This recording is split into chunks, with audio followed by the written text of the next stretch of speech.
Bitch, I'm back. Let's go. Back on that metal scene. Put me on the silver screen. Bitch.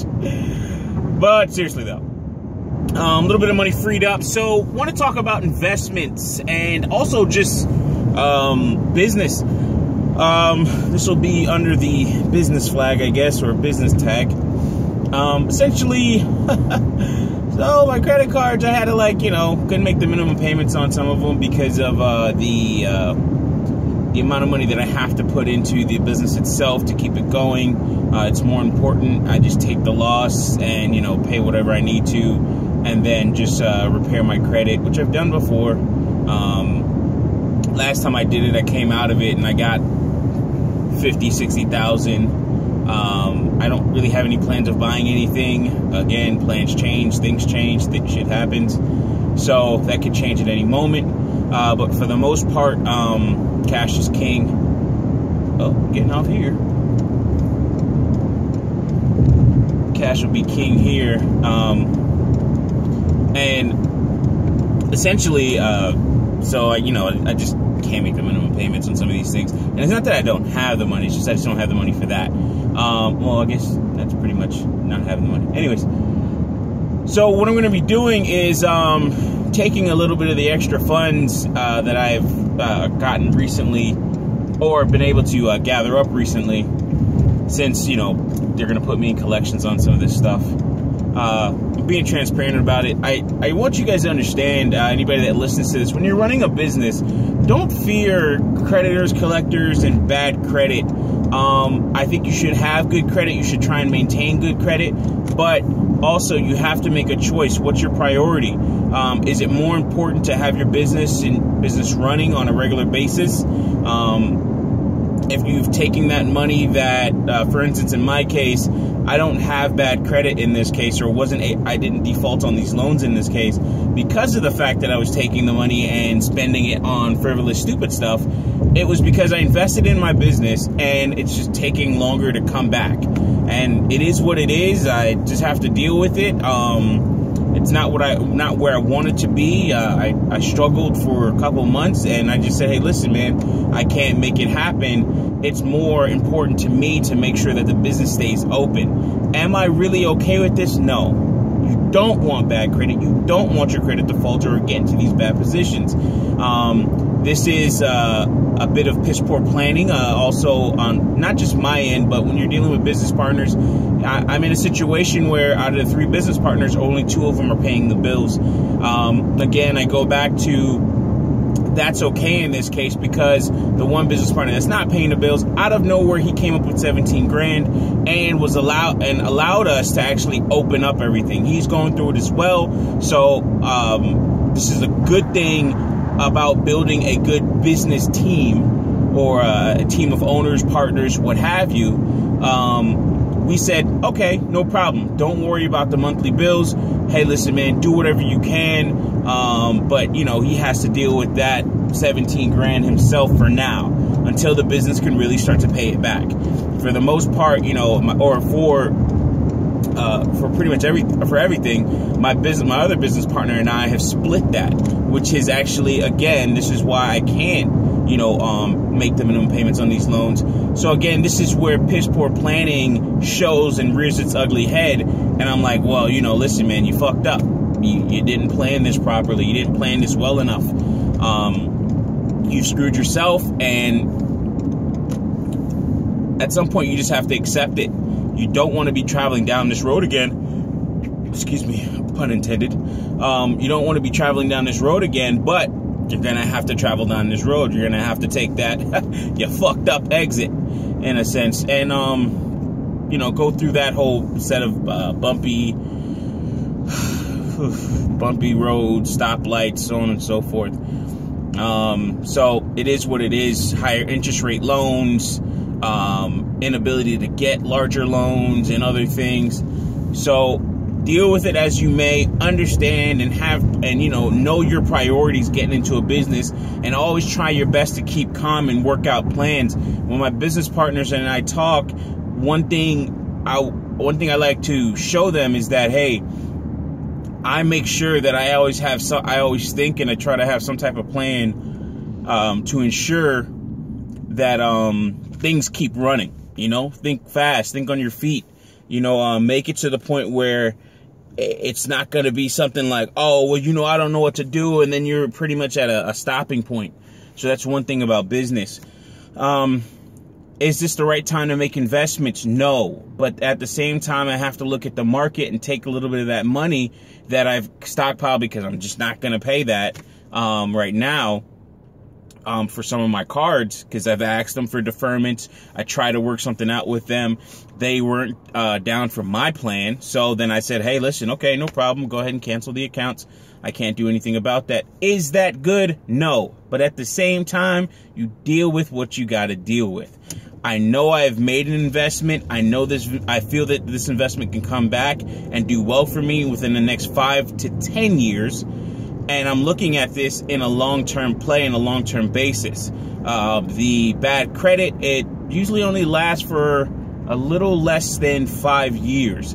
And that's from my prior experience. I'm even working with my girlfriend now, and I'm talking to her. And I'm saying, hey, listen, you know, if you're going to do this, or if you're going to do something, you know, like if you want to build up your credit, this is what you do, so on and so forth. So I know ways to get out of this. I know people that can help you with it and get certain things off your credit in a shorter period of time and get you back to a point where you can start asking for more money and loans, so on and so forth. So with that being said, I feel confident I can get back out of this. It's not like I'm not a good earner. That's been shown over time that I am. So I'm going to take this little bit of money, and I have to look at this market, and I'm like looking at the silver, and I'm looking at the cryptocurrency market, and with the sea of red, this is the time to really be buying. You know, in these times when you have downturns in your market, if you have excess capital, again, I do not, but I'm gonna find some. And I'm going to try and take advantage of this market somehow, some way. And then with the, then I'm going to start working on just dollar cost averaging, just trickle, or as I like to call it, trickle investing into some of these coins on a regular basis. Every month or so, every month or so, at least do about $200, get back into the silver market. I liquidated all my silver a couple months ago. Just so I could stay above water on, you know, some of the things that needed to be paid for. That worked out, you know, well, that helped me, but of course I lost on it. And that's, of course, not good. You don't want that, but it is what it is. You look at these things, and that's the decision I had to make at the time. I'm not saying take investment advice from Michael, because it doesn't sound like Michael knows what the fuck he's doing. But at the same time, these are my experiences, and I do want to share them with you, so it could probably help shape your mindset as a business owner. Because I've seen, you know, people that do $1 million deals, and they barely make it out with their shirt on their back. You know, like, it's not a good deal, it's a big deal, so on and so forth. But you will, as a business owner, an entrepreneur, you will face these things. You will face these issues. You will have to understand that in some way, shape, and form, in some place or some way, shape, or form, you will get into an issue that you're just going to have to fight your way out of, and it won't be clean. It won't be nice. It won't be nice. You won't come out with your hands, your feet, or your face dirty. You know, like, you will just have to deal with it. And I think that's one. I think that's one of the things that's allowed me to make the changes or necessary changes and get to where I am now. Whether you know, I feel, I should say, the position is good or bad. Sometimes I feel it's bad, but I think it's overall good. So I'm looking at the cryptocurrency market, and everything's on sale. All my coins are in the red right now, and I think I've missed my exit. Crap. This is kind of far. It's weird. Should have passed it already. Anyways. So I'm looking at the cryptocurrency market, and I'm like, well, you know what? This is not really looking good. All my coins are down. My spreadsheets are showing all types of red. But that's if you're...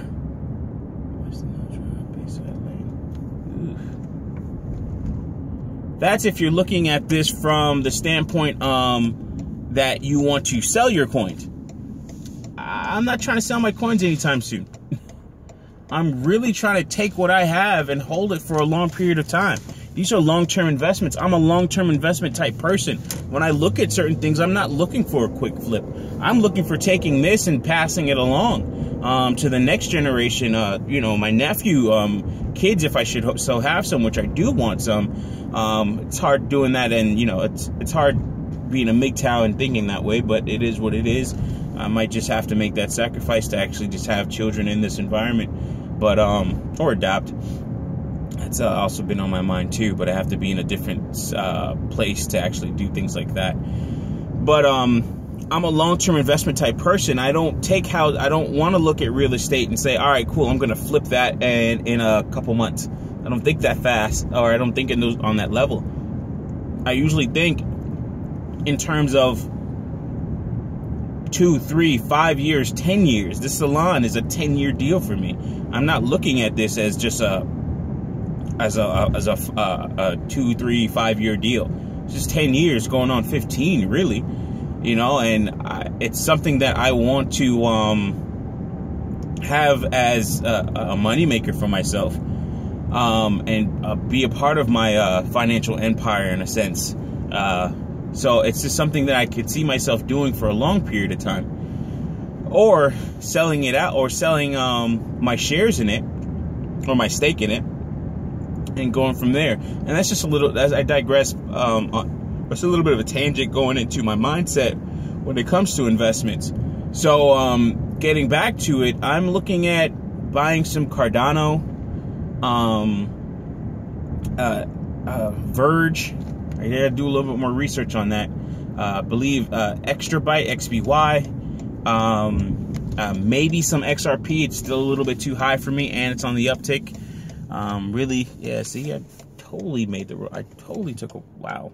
What happens when you talk too damn much? Bitcoin, no, it's a little bit way too low. But a lot of these coins are on sale, and I'm going to be stepping back into the market and starting to buy up some of these coins.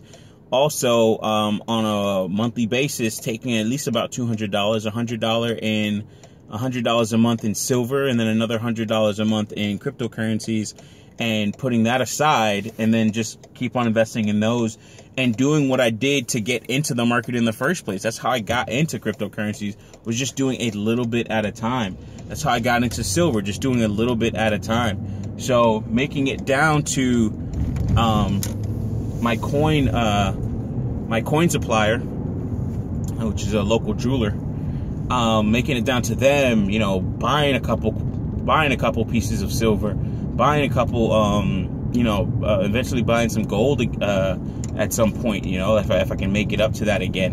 But I think we should be doing like little things like that, even when you have, well, in my case, it's not insurmountable at my earning potential or my current earning potential. But even when you have large debts out there, even when you have things that are actually taking up quite a bit of your money, I definitely think it's something that you should always do, is try and invest and get a little bit of money back into, or get a little bit of money into markets, as well as just saving dollars, you know, and putting that into your own little piggy bank, and having a bit of that a cachet of sorts of these various instruments, however you, or assets, I should say. You know, having your hard currency, having cryptocurrencies now, and having silver. I'm not a stock market person, never really got into that. I like tangible assets. And I know I said cryptocurrencies, and I know I said dollars. I know the stories behind those and the thought behind those, but those are the instruments that we have. Those are the toys in the sense that we can play with right now.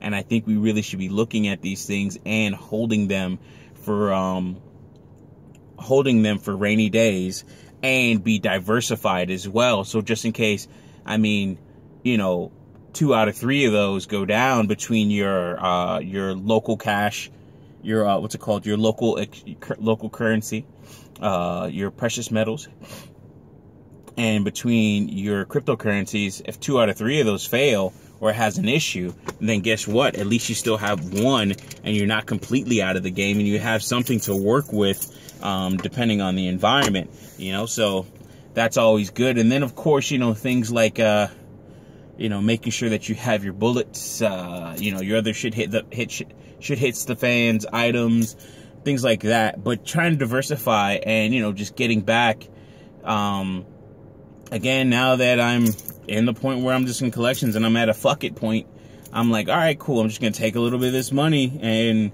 I'll pay them back pretty soon and get that over with. Hopefully by the end of 2019, probably pay all that off, which is probably about $30,000 in credit card debt. I think I can make that happen. I've done it before, so I'm not too worried about it. It is what it is.